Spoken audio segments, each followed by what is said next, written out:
말씀은 예레미야 7장 1절부터 15절까지의 말씀입니다. 예레미야 7장 1절에서 15절까지의 말씀.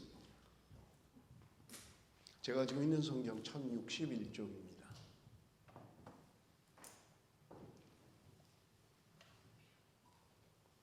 우리 한 절씩 교독하겠습니다. 여호와께로부터 예레미야에게 말씀이 임하니라 이르시되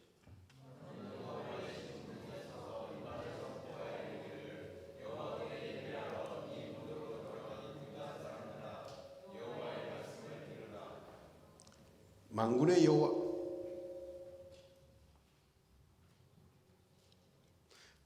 여호와 이스라엘의 하나님께서 이와 같이 말씀하시되 너의 길과 행위를 바르게 하라. 그리하면 내가 너희로 이곳에 살게 하리라.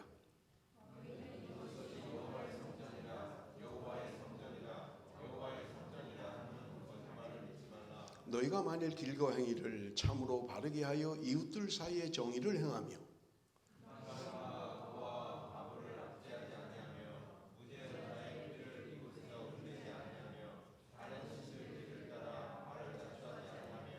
내가 너희를 이곳에 살게 하리니 곧 너희 조상에게 영원 무궁토록 준 땅이니라.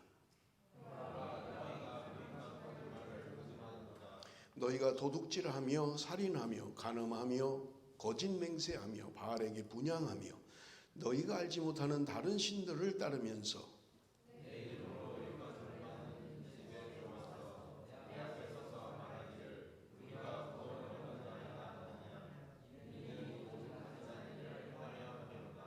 내 이름으로 일컬음을 받는 이 집이 너희 눈에는 도둑의 소굴로 보이느냐? 보라, 나 곧 내가 그것을 보았노라.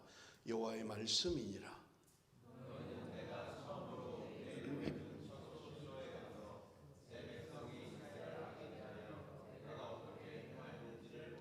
여호와의 말씀이니라. 이제 너희가 그 모든 일을 행하였으며 내가 너희에게 말하되 새벽부터 부지런히 말하여도 듣지 아니하였고 너희를 불러도 대답하지 아니하였느니라.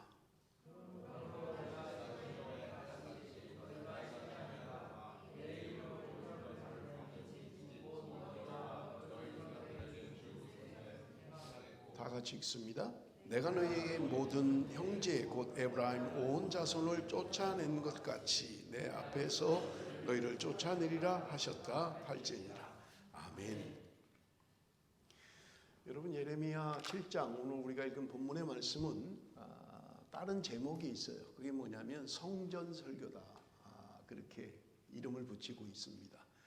왜냐하면 성전에서 이 말씀을 전해라 라고 하나님이 하셨기 때문에 예레미야 7장을 성전 설교다 그렇게 이야기하고 있는 것입니다. 그런데 여러분, 우리가 읽은 오늘 본문 7장의 말씀은 예레미야 26장에도 동일한 내용이 있습니다. 그런데 26장에는 이 말씀이 언제 선포되었는지를 밝히고 있어요. 예레미야 26장 1절 우리 한번 보겠습니다. 유다의 왕 요시야의 아들 여호야김이 다스리기 시작한 때에 여호와께로부터 이 말씀이 임하여 이르시되, 여호야김 때에 이 말씀이 전해졌다는 거예요. 여러분, 여호야김은 이제 요시야 왕이 죽고 그 다음 왕이 된 거예요. 그의 아들 여호야김이 왕이 된 것을 말씀하고 있는 것을 우리가 볼 수 있습니다. 요시야 왕은 우리가 아는 것처럼 8살의 왕이 됐어요. 굉장히 어린 나이에 왕이 됐죠. 그리고 31년을 통치를 했습니다. 그러니까 39에 죽었어요. 31년간 왕으로 그렇게 통치했던 왕인 것을 우리가 알 수 있습니다. 그가 왕으로 즉위를 하고 한 일 가운데 성전을 보수하는 일이었어요. 성전을 보수하는. 그 당시에 예배가 제대로 안 되니까 성전 자체가 많이 무너져 있었던 거예요. 그러니까 성전을 대대적으로 레노베이션 했던 것입니다. 그런데 성전을 보수하다가 그 안에서 책을 한 권 발견을 해요. 근데 그 책이 뭐였냐면 신명기라는 책이었어요. 이 요시야 왕이 그 신명기를 읽게 됩니다. 그런데 이 요시야 왕이 신명기를 읽으면서 깨달은 게 뭐였냐면 지금 우리가 당하는 어려움, 계속해서 말씀드리잖아요. 남유다 이제 멸망의 끝자락에 있다고 그랬잖아요. 지금 우리가 왜 이런 어려움을 겪는가 하는 그 이유를 신명기서를 읽으면서 깨닫게 된 거예요. 우리가 말씀대로 살지 않았구나, 우리가 하나님 앞에 바르게 살지 않았구나 하는 것을 깨닫게 되는 것입니다. 그래서 그는 스스로 회개하고 개혁하면서 종교개혁을 단행을 해요. 그게 집권 18년째에 하는 일이에요. 그러니까 8살에 왕이 됐고 18년이 지났으니까 26살 때 대대적으로 종교개혁을 단행을 하게 됩니다. 우리 민족이 하나님 앞에 제대로 살지 않았다는 거예요. 그것 때문에 지금 어려움을 겪고 있노라 생각했다는 말입니다. 그래서 39살 되던 해에 31년 통치 31년에 지난주에도 말씀을 드렸잖아요. 애굽이 지금 아수르와 결탁을 해서 신흥 바벨론을 치기 위해서 올라갈 때 요시야 왕이 중간에 차단을 했던 거예요. 그래서 무기또에서 전투를 벌이다가 사망을 하게 되는 것을 우리가 이미 알고 있는 것입니다. 그리고 그 아들이 지금 이제 왕이 된 거예요. 그런데 여러분, 우리가 기억하셔야 될 거는 종교개혁이 요시야 왕 18년에 이루어졌다 그랬어요. 그리고 31년에 죽었어요. 31년을 통치했으니까요. 그러니까 불과 몇 년 안 되는 거예요. 13년 정도밖에 되지 않아요. 그리고 그의 아들이 왕이 된 거예요. 그런데 그의 백성들이 원위치 돼 버렸다는 거예요. 그렇게 요시야 왕이 종교개혁을 단행하고 나라가 온통 종교개혁으로 새롭게 되었는데 그게 불과 13년밖에 되지 않았다는 거예요. 요시야 왕이 죽고 그의 아들이 왕이 되니까 나라가 완전히 원위치돼 버린 거예요. 다시 우상 숭배하고 하나님을 멀리하고. 여러분, 우리가 예레미야가 지금 오늘 본문을 설교한 때는 이런 어려움 때에 지금 하나님의 말씀을 증거하고 있는 것을 우리는 볼 수 있는 것입니다. 총체적인 타락에 빠진 거예요. 계속해서 여러분 말씀을 드립니다마는 예레미야 1장부터 25장까지는요 유다의 심판에 대한 말씀이에요. 여러분, 성경에서 어떤 것을 중요하게 여길 때는 성경이 많아요. 여러분 개인도 보세요. 아브라함, 야곱, 요셉 이런 사람들이 성경에 장을 많이 할애하고 있는 거예요. 근데 그렇게 중요하지 않으면 몇 장 안 돼요. 그러니까 성경이 많이 할애하고 있는 거는 그만큼 중요한 성경이라는 거예요. 중요한 말씀이라는 거예요. 여러분, 예레미야 중에 25장이 남유다의 심판에 대해서 지금 말씀을 하고 있는 거예요. 그러니 얼마나 중요하겠습니까? 하나님이 얼마나 중요하게 여기는가 하는 것을 우리는 엿볼 수 있는 것입니다. 이스라엘의 총체적인 타락, 지난주에도 말씀을 드렸습니다마는 예레미야 6장 13절에서 15절까지 우리 한번 같이 읽어봅니다. 우리 한번 같이 읽겠습니다. 다 같이 시작.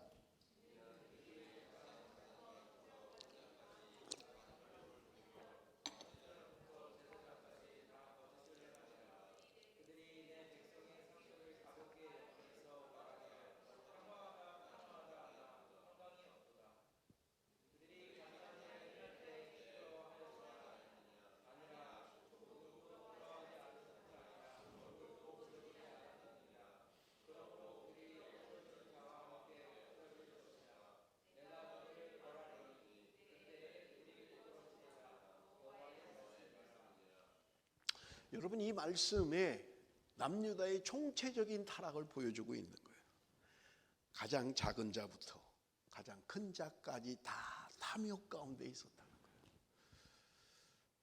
어린아이부터 노년에 이르기까지 전부 다 탐욕을 저질렀다고 이야기하고 있는 것입니다. 여러분, 어느 부류가 좀 타락을 해도 젊은 층은 소망이 있다든지 어린아이들은 소망이 있다든지 이래야 되는데 어린아이부터 노년에 이르기까지 소망이 없는 거예요. 다 탐욕 가운데 있었다고 이야기합니다.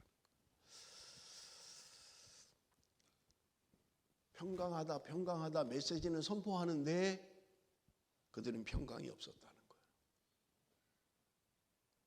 가증한 일을 행하면서도 부끄러워할 줄 몰랐다는 거예요. 얼굴도 붉어지지 않았다는 거예요. 이것이 이스라엘의 총체적인 타락의 모습이었던 것입니다. 16절 우리 한번 봅니다. 16절 여호와께서 이와 같이 말씀하시되 너희는 길에 서서 보며 옛적 길 곧 선한 길이 어디인지 알아보고 그리로 가라. 너희 심령이 평강을 얻으리라 하나 그들의 대답이 우리는 그리로 가지 않겠노라 하였으며. 선한 길을 가르쳐 주는데 바른 길을 가르쳐 주는데 안 가겠다는 거예요. 우리는 안 가 글로. 그러니 무슨 소망이 있어요? 우리 자녀들이 부모가 야단을 치면 받아들여야 되는데 안 받아들이는 거예요. 난 안 해. 난 내 하고 싶은 대로 할 거야. 이러면 소망이 없는 거예요. 야단을 맞으면 눈물을 흘리고 돌이키고 이래야 소망이 있는데 아무리 이야기해도 안 가겠다는 거예요. 아니 나쁜 길을 가르치냐고요. 지금 선한 길을 제시하는데 좋은 길, 옳은 길을 얘기해 주는데 안 가겠다는 거예요. 그러니 무슨 소망이 있습니까? 말씀을 들으면 돌이키고 회개하고 고치고 해야 되는데 안 하는 거예요. 안 가겠다 우리. 그 길로 안 간다. 7장 25절 26절 우리 한번 봅니다. 너희 조상들이 애굽 땅에서 나온 날부터 오늘까지 내가 내 종 선지자들을 너희에게 보내되 끊임없이 보내었으나 너희가 나에게 순종하지 아니하며 귀를 기울이지 아니하고 목을 굳게 하여 너희 조상들보다 악을 더 행하였느니라. 자 보세요. 애굽 땅에서 나온 날부터 출애굽한 날짜가 주전 1446년이에요. 그런데 지금 말씀을 받는 이때가 언제예요? 여호야김 시대라고 그랬잖아요. 609년이에요. 그러면 적어도 그 사이의 갭이 800년이 넘어요. 그런데 그들이 출애굽을 한 날부터 지금까지 800년이 지난 이때까지 수많은 선지자들을 보냈고 수많은 말씀을 선포했는데 안 돌아왔다는 거예요. 안 들었다는 거예요. 고치지 않았다는 거예요. 여러분 얼마나 불행한 일입니까? 얼마나 불행한 일이에요. 한 번, 두 번 전한 게 아니라 수없이 전했는데 안 들었다는 거예요. 순종하지 않았다는 거예요. 목을 굳게 하고 귀를 기울이지 않았다는 거예요. 여러분 오늘 우리가 읽은 말씀 7장 1절에서 3절 여러분 오늘 설교는 잘 따라오셔야 돼요. 제가 막 과거로 갔다 앞으로 갔다 현재로 갔다 막 그러기 때문에요. 여러분 잘 따라오셔야만 합니다. 7장 1절에서 3절 오늘 우리가 읽었습니다마는 여호와께로부터 예레미야에게 말씀이 임하니라. 이르시되 너는 여호와의 집 문에 서서 이 말을 선포하여 이르기를 여호와께 예배하러 이 문으로 들어가는 유다 사람들아 여호와의 말씀을 들으라. 만군의 여호와 이스라엘의 하나님께서 이와 같이 말씀하시되 너희 길과 행위를 바르게 하라. 그리하면 내가 너희로 이곳에 살게 하리라. 여러분 지금 예레미야가 어디서 선포하라고 그런 거예요? 어디서?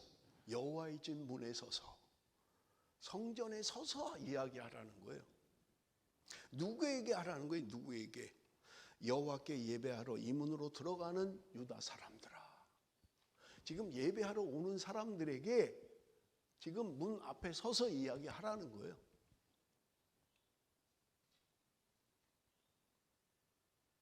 여러분 아름다운 성전이 있어요. 그래도 적어도 예배하러 오는 사람들은 괜찮은 사람들 아니에요? 근데 그들에게 말하라는 거예요. 그들을 향하여 너희 길과 행위를 바르게 하라. 예배하러 오는 사람들에게 외치라는 거예요. 너희 길과 행위를 바르게 하라. 바른 길을 걷지 않으면서도 예배할 수 있다는 거예요. 바른 삶을 살지 않으면서도 예배할 수 있다는 거예요. 그들이 매 주일마다 예배하러 나오는데 바른 삶이 없다는 거예요. 바르게 하지 않는다는 거예요.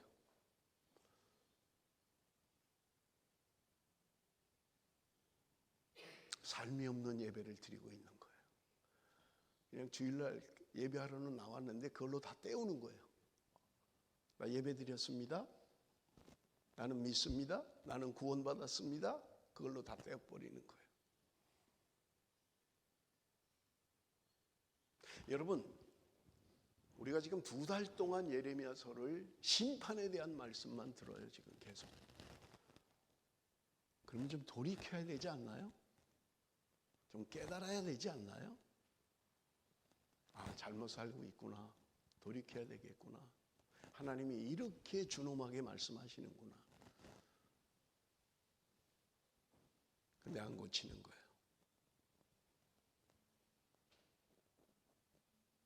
4절 말씀입니다. 우리 한번 같이 읽어볼게요. 4절 말씀 다 같이 시작.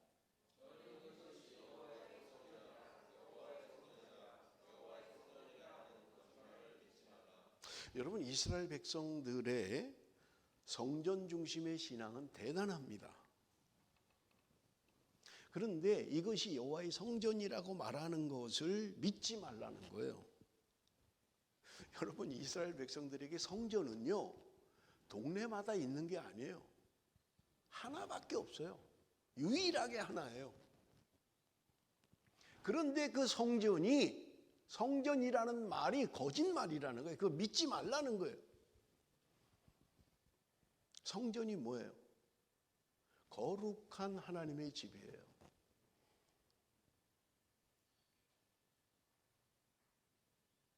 여러분, 우리 베델교회잖아요. 그죠? 베델교회. 베델이 뭐예요? 벳이라는 말은 집이라는 말이고요. 엘이라는 말은 하나님이에요. 하나님의 집. 그게 베델이에요.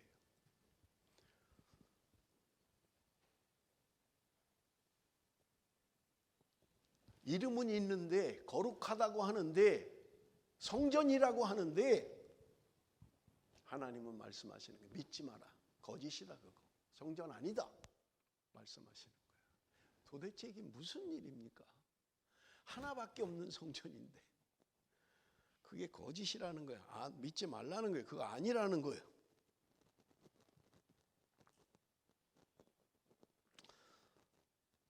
여러분, 우리가 다 아는 것처럼 최초의 성전은 솔로몬이 지었어요. 솔로몬이. 그게 솔로몬 성전이라고 이야기하는 거예요. 자, 하나만 질문을 할게요. 성전이 지어지기 전에는 어떻게 했어요? 성전이 지어지기 전에 생각 안 해보셨나요? 그들 예배 안 드렸어요? 그들 어디서 어떻게? 우리 한번 좀 봅니다. 여호수아 18장 1절 우리 한번 같이 읽어봅니다. 여호수아 18장 1절 다 같이 읽겠습니다. 시작.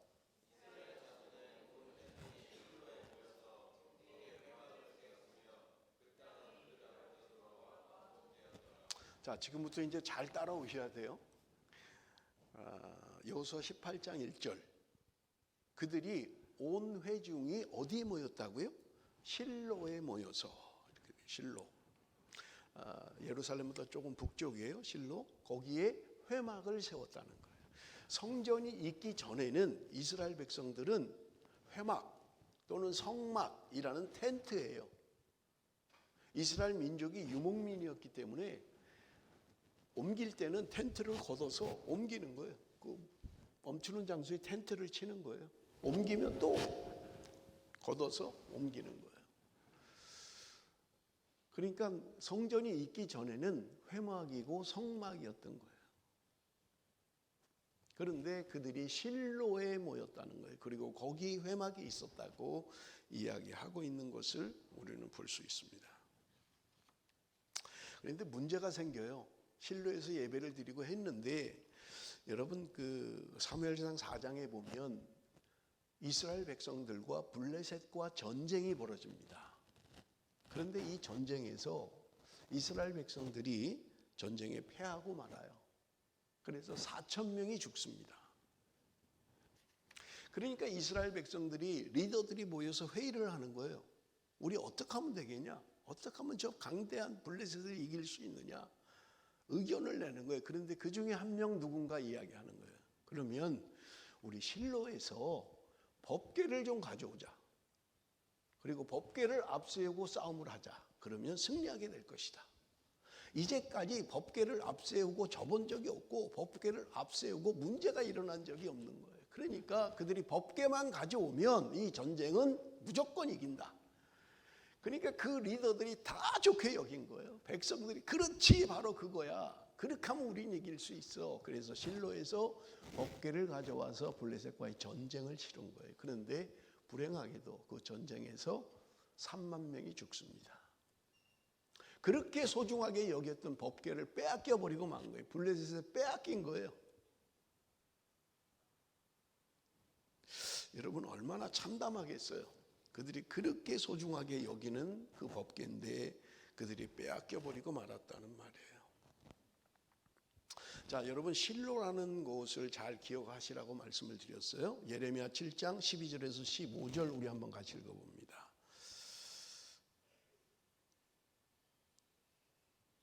읽었나요? 죄송합니다. 자, 안 읽은 것 같은데 12절에서 15절 우리 다 같이 읽습니다. 시작.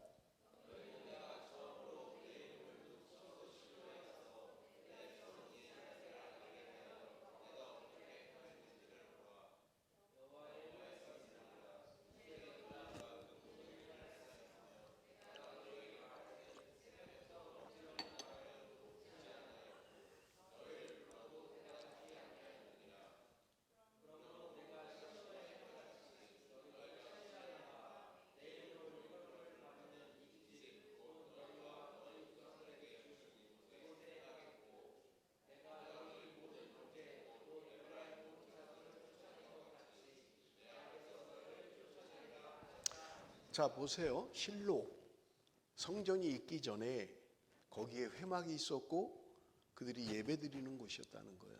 그런데 지금 예레미야가 하는 말씀은 뭐냐면 내가 실로에서 어떻게 행했는지 너희들 기억해라. 실로에서 행한 것처럼 너희들에게도 행할 것이다 라고 하는 거예요. 그럼 도대체 실로에서 무슨 일이 일어났길래 그러냐고요. 이미 말씀드려서 아는 것처럼 그들은 전쟁에서 그만 져버렸던 거예요. 법궤를 앞세우고 전쟁을 치렀는데도 그들은 져버리고 만 거예요. 그 이야기를 하고 있는 거예요. 여러분 사무엘상 1장 3절입니다. 이 사람이 매년 자기 성읍에서 나와서 실로에 올라가서 만군의 여호와께 예배하며 제사를 드렸는데 엘리의 두 아들 홈니와 비나스가 여호와의 제사장으로 거기에 있었더라. 이건 한나에 대한 이야기예요. 사무엘을 낳게 한 한나가 성전에 올라가서 예배드렸다고 하는 거예요. 중요한 것은요, 그들이 매년 실로에 올라갔다는 거예요. 그러니까 이스라엘 백성들은 늘 실로에 모여서 예배했고 굉장히 중요한 정치적으로 종교적으로 중심의 땅이 실로였다는 말이에요. 그렇게 예배를 드렸다는 거예요. 그런데 그렇게 중요하게 여겼던 그 실로에서 전쟁에 패하고 법궤는 빼앗겨 버린 사건을 말씀하고 있는 거예요. 자, 우리 좀 봅니다. 사무엘상 7장 1절 2절. 기럇 여아림 사람들이 와서 여호와의 궤를 옮겨 산에 사는 아미나답의 집에 들여놓고 그의 아들 엘리야사를 거룩하게 구별하여 여호와의 궤를 지키게 하였더니 궤가 기럇 여아림에 들어간 날부터 20년 동안 오래 있은지라 이스라엘 온 족속이 여호와를 사모하니라. 지금 여호와의 법궤를 블레셋에 빼앗겼다 그랬잖아요. 그 법궤가 다시 돌아와요. 왜냐하면 법궤가 가는 곳마다 문제가 일어나는 거예요. 신상이 넘어지고 팔이 부러지고 모가지가 부러지고 하는 거예요. 그러니까 다른 데로 또 옮기는 거예요. 옮기면 거긴 또 막 독종이 일어나는 거예요. 막 전염병이 생기는 거예요. 여러분 말씀드린 것처럼 블레셋이라고 하는 나라는 5나라의 연합체라고 말씀을 드렸죠. 그러니까 서로 미루는 거예요. 그 법궤를. 왜냐하면 가는 곳마다 문제가 생기니까 안 받으려고 하는 거예요. 그 법궤를. 그러니까 그들이 결국은 그냥 우리 돌려보내자. 원주인한테 돌려보내자 라고 해서 수레에다가 그 법궤를 실어서 이스라엘로 보내는 거예요. 근데 그것이 어디로 갔냐? 여기 말씀 읽은 것처럼 아미나답의 집에 들어갔다는 거예요. 아미나답의 집에. 그리고 20년이 지났다고 이야기하고 있는 것을 우리가 볼 수 있습니다. 시간적으로 볼 때 여러분 그 20년이 지난 다음에 이스라엘은 초대왕 사울이 집권을 합니다. 그게 40년이에요. 그러니까 벌써 60년이 지났잖아요. 그리고 다윗이 왕이 됩니다. 왕이 된 이후에 그 법궤를 이제 왕궁으로 옮겨오려고 하는 거예요. 그러니까 시간적으로 볼 때 70년이 지난 거예요. 다윗은 지금 그 법궤를 왕궁으로 옮겨오기를 원했던 거예요. 사무엘하 6장 1절에서 3절 우리 한번 같이 읽어봅니다. 다 같이 읽습니다. 시작.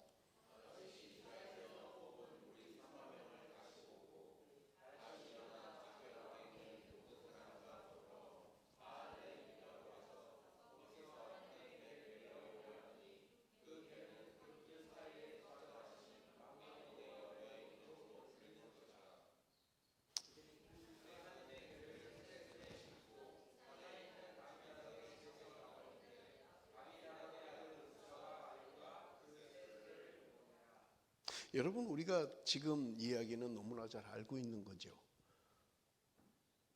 다윗이 적어도 국가적인 행사로 법궤를 옮겨오기를 원했던 거예요. 여러분, 오늘 본문이 1절에 말하는 것처럼 3만 명을 동원했다는 거예요. 여러분, 지금도 3만 명은 많은 숫자지요. 그 당시에는 훨씬 더 많은 숫자지요.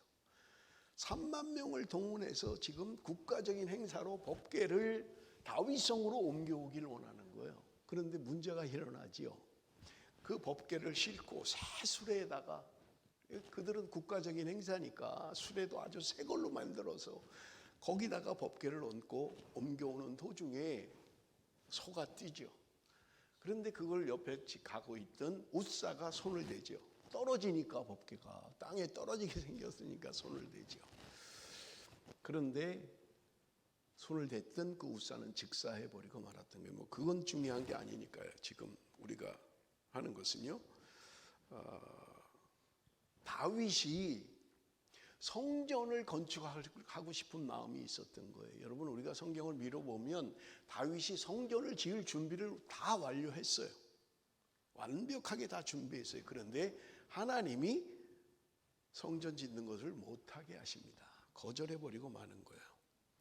우리 한번 좀 보겠습니다. 사무엘상 7장 5절에서 7절.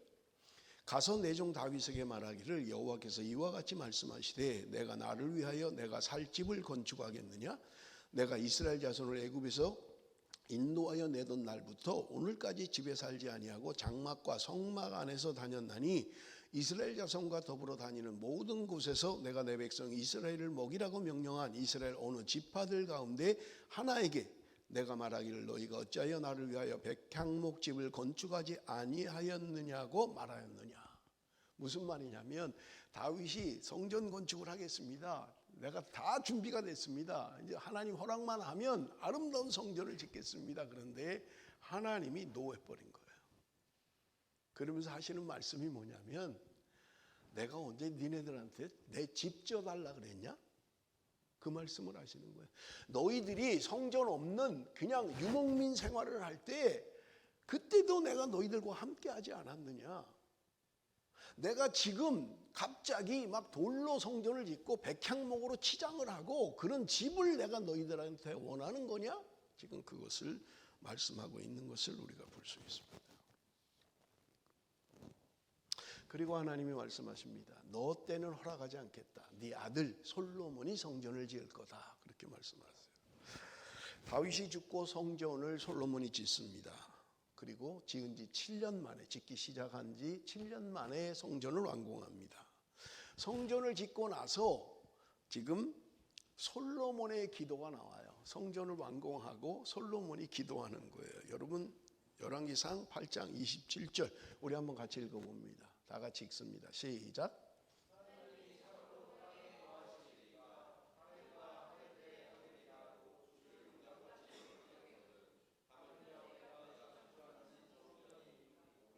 지금 무슨 말이냐면 솔로몬이 성전을 건축한 다음에 하는 말에 기도하는 거예요. 하나님이 어떤 분인데 내가 지금 성전 안에 하나님을 가둘 수 있겠습니까? 그 이야기를 하고 있는 거예요. 그러면서 그는 성전을 향하여 이렇게 기도하고 있는 거예요. 열왕기상 8장 30절 주의 종과 주의 백성 이스라엘이 이곳을 향하여 기도할 때 주는 그 간구함을 들으시되 주께서 계신 곳 하늘에서 들으시고 들으시사 사하여 주옵소서. 근데 사실은요 솔로몬의 기도가 22절부터 53절까지 계속되는 거예요. 성전을 완공하고 하나님께 드리는 기도의 내용이에요. 우리 한번 좀 요약해 보겠습니다. 5가지로 요약할 수 있는데요. 첫 번째는요, 우리가 범죄하여 전쟁에서 패했을 때 하나님 우리를 돌아오게 해주십시오. 이 성전을 향하여 기도하면 하나님 우리가 전쟁에 피해서 포로로 끌려갔다 할지라도 돌아올 수 있게 해주십시오 하는 기도예요. 두 번째는요, 우리가 범죄하여 비가 오지 않을 때, 비가 오지 않으면요 곡식이 안 되잖아요. 농경사회는 결정적이죠. 가물어버리고 그러면 거둘 게 없는 거예요. 그럴 때 하나님 우리가 회개하고 이 성전을 향하여 기도하면 비를 내려주십시오 라고 하는 기도가 35절 36절이에요. 하나님 우리가 범죄에서 기근과 전염병과 재앙과 질병이 있을 때 이 성전을 향하여 기도하면 하나님 우리의 질병을 고쳐주십시오. 37절에서 40절까지 기록입니다. 특이한 건요, 이방인이라 할지라도 이 성전을 향하여 기도하면 저들의 기도를 응답해 주십시오 라고 하는 거예요. 여러분, 솔로몬의 기도의 내용이 자기가 하는 게 아닌 걸 알 수 있죠. 여러분, 당시에 유대인들은, 이스라엘은요 선민의식이 굉장히 강한 사람들이에요. 이방 사람들은 사람 취급을 안 하던 사람들이에요. 그런데 그 이방인들이 성전을 향하여 기도하면 하나님 응답해 주십시오라고 하는 거예요. 마지막 5번째, 우리가 포로로 사로잡혔을 때 하나님 우리가 돌아올 수 있게 해 주십시오. 46절에서 53절까지. 그러니 이스라엘 사람들이 이 성전 신앙이라고 하는 게 얼마나 대단하겠냐고요. 우리가 포로로 끌려갔을 때 성전을 향하여 기도하면 우리가 돌아올 수 있게 해 주십시오. 비가 오지 않을 때 성전을 향하여 기도하면 하나님 비가 오게 해 주십시오. 우리가 질병에 걸려서 어려움을 당할 때 이 성전을 향하여 기도하면 우리의 모든 질병 고쳐주십시오 라고 하는 거예요. 그러니 이스라엘 사람들이 얼마나 성전 신앙이 중요하겠냐고요. 그런데 하나님의 응답은 무엇입니까? 그렇게 기도하는 솔로몬에게 하나님이 응답하시는 거예요. 열왕기상 9장 4절 5절 우리 한번 봅니다. 내가 만일 내 아버지 다윗이 행함같이 마음을 온전히 하고 바르게 하여 내 앞에서 행하며 내가 내게 명령한 대로 온갖 일에 순종하여 내 법도와 율례를 지키면 내가 내 아버지 다윗에게 말하기를 이스라엘의 왕이 오를 사람이 내게서 끊어지지 아니하리라 한 대로 내 이스라엘의 왕위를 영원히 견고하게 하려니와. 지금 기도하는 솔로몬에게 하나님이 응답하시는 거예요. 너희들이 다윗이 행한 것처럼 말씀에 순종하고 말씀대로 살면 너희들의 왕위가 영원히 가게 할 거라는 거예요. 그 하나님 말씀하세요. 그런데 그 다음이 문제입니다. 말씀대로 살지 않으면 어떻게 되느냐는 거예요. 열왕기상 9장 6절 7절 우리 한번 같이 읽어봅니다. 다 같이 시작.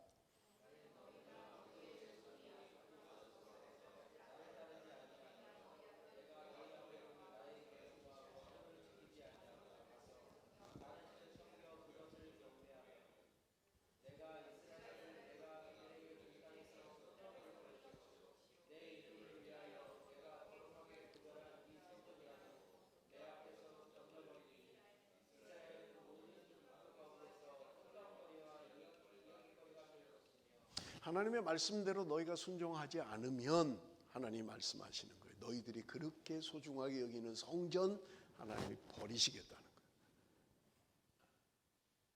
너희들이 대단한 성전 신앙을 가지고 있지만 나 이거 버려버릴 거라는 거예요. 뭐 하지 않으면요, 너희가 말씀대로 살지 않으면, 말씀에 순종하고 살지 않으면 너희들이 그렇게 소중하게 여기는 것 던져버릴 거라고 말씀하고 있는 것입니다. 하나님은 말씀하시는 거예요. 얘들아, 정신 차려라. 눈에 보이는 거 붙들지 마라. 너희들의 길과 행위를 바르게 해라. 그것이 살 길이다. 말씀하고 있는 것입니다. 예레미야 7장 오늘 읽었던 5절에서 7절 말씀을 보십시오. 너희가 만일 길과 행위를 참으로 바르게 하여 이 둘 사이에 정의를 행하며 이방인과 고아하고 가부를 압제하지 아니하며 무죄한 자의 피를 이곳에서 흘리지 아니하며 다른 신들 뒤를 따라 화를 자초하지 아니하면 내가 너희를 이곳에 살게 하리니 곧 너희 조상에게 영원 무궁토록 준 땅이니라. 계속해서 말씀을 드립니다. 지금 이스라엘은 멸망의 끝에 와 있어요. 지금 이제 20년만 지나면 멸망이에요. 나라가 없어지는 거예요. 그 시점에도 하나님은 말씀하시는 거예요. 너희의 길과 행위를 바르게 하라. 그러면 내가 너희들을 살게 할 것이다. 이것이 하나님의 마음이에요. 800년 동안 불순종했어요. 출애굽을 하는 순간부터 불순종해 왔던 거예요. 그들을 향하여 하나님은 말씀하시는 거예요. 지금이라도 너희가 돌이키면, 너희 길과 행위를 바르게 하면 이곳에서 너희들을 살게 할 것이다. 이미 수없이 심판을 선언했어요. 그런데도 하나님은 돌아오지 않는 그들을 향하여, 듣지 않겠다는 그들을 향하여 수없이 선지자들을 보냈는데도 듣지 않은 거예요. 선한 길로 가라는데도 안 가겠다는 거예요. 그들을 향하여 하나님은 말씀하시고 있는 거예요. 지금이라도 너희들의 길과 행위를 바르게 해라. 그럼 영원히 살 수 있다. 말씀하고 있는 것을 우리가 볼 수 있는 것입니다. 우리의 삶을 고치지 않고 드리는 예배는 가증한 거라는 거예요. 자기의 힘을 신으로 믿고 있다고 말씀합니다. 예배하러 예배당에 나오는데 바른 삶이 없다면 그것은 종교생활이라는 거예요. 하나님 믿는 거 아니라는 거예요. 돌이켜야 하고 고쳐야 합니다. 그래야 살 수 있다고 말씀하고 있는 것입니다. 말씀이 들려질 때 돌이키십시오. 아이고 뭐 옛날 얘기 뭐 몇천 년 전 얘기를 뭐 지금 뭐 아닙니다. 말씀은 오늘 지금 나에게 적용해야 되는 거예요. 나에게 주시는 말씀이에요. 예레미야 7장 8절에서 10절입니다. 보라 너희가 무익한 거짓말을 의존하는도다. 너희가 도둑질하며 살인하며 간음하며 거짓 맹세하며 바알에게 분향하며 너희가 알지 못하는 다른 신들을 따르면서 내 이름으로 일컬음을 받는 이 집에 들어와서 내 앞에 서서 말하기를 우리가 구원을 얻었나이다 하느냐. 이는 이 모든 가증한 일을 행하려 함이로다. 나 예배 드렸어요? 나 구원 받았어요? 뭐가 문제예요? 그들을 향하여 말씀하고 있는 거예요. 너희가 가증한 일을 행하면서도 구원받았다고 말하느냐? 마음에 없는 예배를 드리면서, 형식적인 예배를 드리면서 나는 구원받았습니다 라고 이야기하는 게 옳은 거냐? 하나님이 말씀하시는 거예요. 7장 13절에서 15절 마지막 말씀입니다. 여호와의 말씀이니라. 이제 너희가 그 모든 일을 행하였으며 내가 너희에게 말하되 새벽부터 부지런히 말하여도 듣지 아니하였고 너희를 불러도 대답하지 아니하였느니라. 그러므로 내가 실로의 행함같이 너희가 신뢰하는 바 내 이름으로 일컬음을 받는 이 집 곧 너희와 너희 조상들에게 준 이곳에 행하겠고 내가 너희 모든 형제 곧 에브라임 온 자손을 쫓아낸 것 같이 내 앞에서 너희를 쫓아내리라 하셨다 할지니라.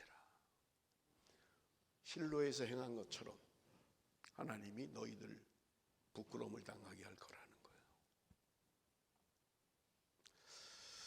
하나님이 준 이 성전에서부터 심판이 시작될 거라는 거예요.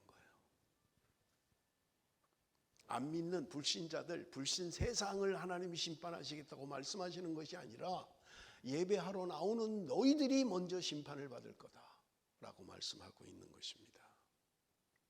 너희들 아직도 정신 못 차렸니? 너희 형제 북이스라엘이 어떻게 멸망했니? 내가 그들을 쫓아낸 것처럼 너희도 쫓아낼 거다. 말씀에 돌아오지 않으면. 하나님이 말씀하고 있는 것입니다. 말씀을 맺겠습니다. 가증한 일을 버리고 하나님께 돌아와야만 합니다. 그것이 살 길입니다. 거짓과 불의에서 떠나십시오. 불의를 행하면서도 버젓이 성전에 구원이 있다고 선포하는 거짓 선지자들을 멀리해야 된다는 말입니다. 바알의 번영신학에서 떠나야만 합니다. 세상의 행복을 추구하는 거짓으로부터 도망쳐야만 합니다. 그것이 살 길입니다. 말씀에 순종하십시오. 나의 길과 행위를 바르게 하십시오. 그것이 사는 길이고 하나님 앞에 사는 길입니다. 기도하겠습니다.